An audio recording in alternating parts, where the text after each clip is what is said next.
Hello guys, I'll be showing you guys on how to mix expression, if you want to mix different colors to make a braid. Then I'm going to be showing you how to mix your color, how to mix it, how it will be easier for you, and how to mix it correctly. So that's the video I'm going to be doing right now. I'm going to be using Xpression.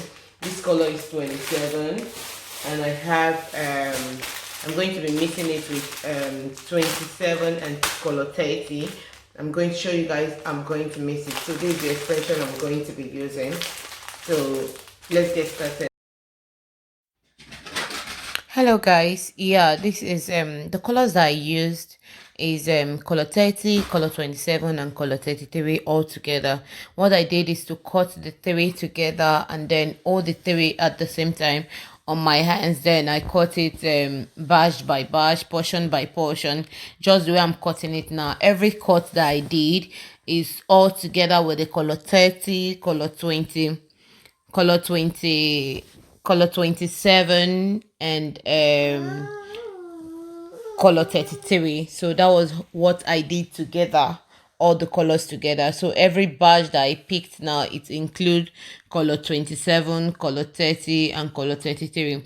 So I'll pick them just like that to the end, to the end of the bundles on my hands. And when I mix the color is really very beautiful. I wanted to use just two color, but my client wants us to add the color 33 to it because she's on a darker side, so she was thinking maybe the two color might be too bright for her, so I had to add the 33.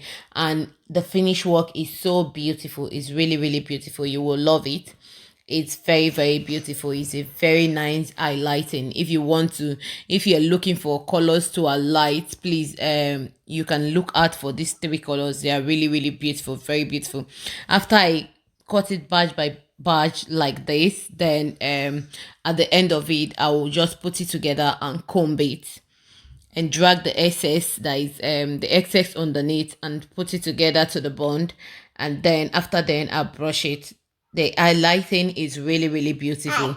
If you are looking for colors to like try, you can try this color. It's really beautiful. And if you want me to upload the video which I did on this braid, please leave a comment below. I'll be able to upload it. And please, if you are stumbling on this channel for the first time, please press the like button and subscribe to this channel. We're putting up different things on the channel. If you go through our previous video, you see what I'm talking about and you're going to enjoy it. My braids are very clean. If you want me to upload the braid I did on it, I will upload it on the YouTube page. Just leave a comment below. I'll be able to upload it. The braid is really beautiful. You will love it. Just give it a try. It's very easy to do. If you want to do it, you put your mind that you're going to do it. You will do it and you will be perfect with it. It's very nice. You can see the lighting, how beautiful it is. So thanks. Please press the subscription button and like this video if this helped you in any way. Thank you and God bless you.